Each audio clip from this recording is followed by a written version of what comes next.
If you're new in town or just new to this whole podcast thing, you're tuning in to Law by Night, the podcast that discusses all things vampiric with no fear of breaching the Masquerade.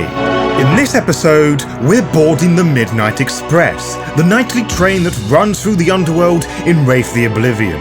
We shall discuss its origins, features, and the figures that run this locomotive.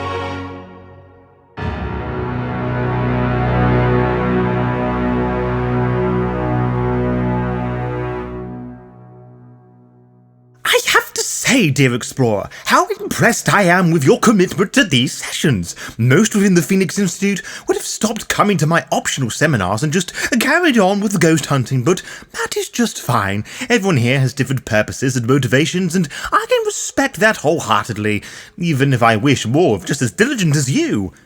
Now then, we have covered a lot of ground so far, haven't we? We have talked about the Shadowlands, the Underworld, and the Labyrinth. We've discussed the array of ghosts and organizations that exist within them, how they operate, and how no one really gets along. We have treated them almost as separate entities, which, as a means of conversation, is probably the best way about going about this sort of discussion. We know how said folks could get from Stygia to the Labyrinth, but what about from Stygia to the Shadowlands? Or perhaps from one necropolis to another, or one dark kingdom to another? Now, there are a few ways one might go about doing this, but the safest way is by hopping aboard the Midnight Express, which is probably the most fascinating locomotive I am aware of. That said, I am no train enthusiast, so I don't exactly know a lot about trains, but allow me to rant about the Midnight Express before you choose to elect a new leader of the Phoenix Institute?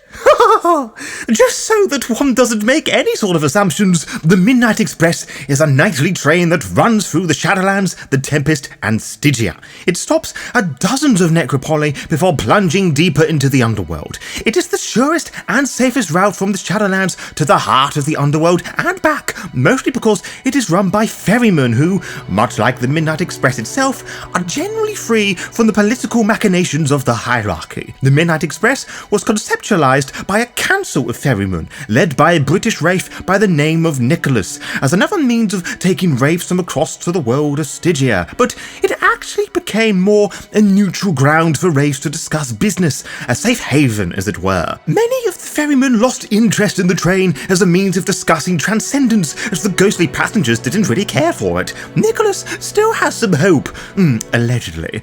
To that end, I should perhaps tell you about how the concept actually came into being, and for once, I can present you a date, fine explorer. So rare is it to actually pinpoint when things happen in the Underworld. On the 10th of August, 1887, an overloaded train crashed into a deep culvert because the bridge that crossed it was burned out.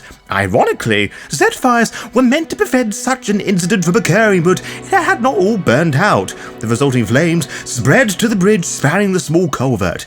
Engine number 21, the first engine, passed through the falling bridge, but it was the second engine, number 13, and the following 9 cars that crashed and became nothing more than large firewood and misshapen metal. It is said that over 80 people were killed, which makes it one of the worst train crashes in recorded history. Our research would suggest that this train crash was actually the Great Chatsworth train wreck east of Chatsworth, Illinois, in the United States of America. If you were to look into a little more, it is said between 81 to 85 people died. This horrific spectacle allowed the train to be brought into the Shadowlands in the form of a relic, and some speculate it was the Ferrymen who caused the crash, but this has been publicly denied, which doesn't mean they are lying. Notice my wording there. You can believe what you wish, but we do know is that the train's conductor, an individual known as J.W. Stilwell, was placed in charge of the Midnight Express, continuing his role as conductor, in addition to its engineer, Gabriel McClintock. Engine number 13 and those original carriages have been added to since, and apparently some have been lost to the Tempest. There is even a legend that the caboose, a railway wagon with accommodation for the train crew typically attached to the end of the train, are plunged into the Oblivion every Halloween, appearing again minus the passengers. The byways it travels is known only to those who run it, and all those inside are immune to the ill effect the Tempest inflicts on wraiths. Only the most powerful of maelstroms is said to disturb the Midnight Express Express, causing only a mildly bumpy ride, as it were. And allegedly, this is down to one ferryman, Nicholas, who boards the train rather than its own natural defences. The train is littered with guards, and Nicholas is said to only appear when there is a disturbance. We have been unable to find any reports or accounts of a single successful attack on the Midnight Express. Engine number 13 was very much a locomotive of its time, some 30 tons of metal that was far too fast for its poor little brakes. Health and safety wasn't exactly a thing in the 19th century. That said, McClintock tried warning Stilwell of this on the night of the accident, but he did not listen for whatever reason. I bet you he felt pretty stupid as he was being crushed by all that metal. Anyway, the number 13 is the only element of the train that is pristine, with the 13 on the front of the train glowing brightly, much like the rest of the lights on the train, only not as eerie as those. These lights are said to penetrate the murky vapours of the Tempest. From our studies and countless research, the interior of the steam engines sound and look like what one would expect a train to look and sound like of the time, with McClintock working away at the ghostly locomotive. Each of the cars, like the number 13 itself, is a ghostly counterpart to the original, as I explained earlier on. These are large relics, each one showing some sort of hint how it met its fate, similar to wraiths and their death marks. There's really a whole hodgepodge of cars, such as a luxury carriage from the Orient Express that ferrymen have been able to create food for wraiths to dine on. Many board the Midnight Express for this reason, and is often a meeting spot for members of the hierarchy. We are aware of a boxcar that was set to transport concentration camp prisoners that now houses a trapped spectre, fueling the angst of the shadows of every wraith inside, mostly the strange heretics that have had their meetings inside. There is also a car from a circus train that on the outside looks like it once did, but the inside is rotten and damp, as if it was submerged with water. There is a heavily moliated wraith clown by the name of Bubbles, who loves to play pranks, although the only joke here is someone that aspires to be a clown in the underworld.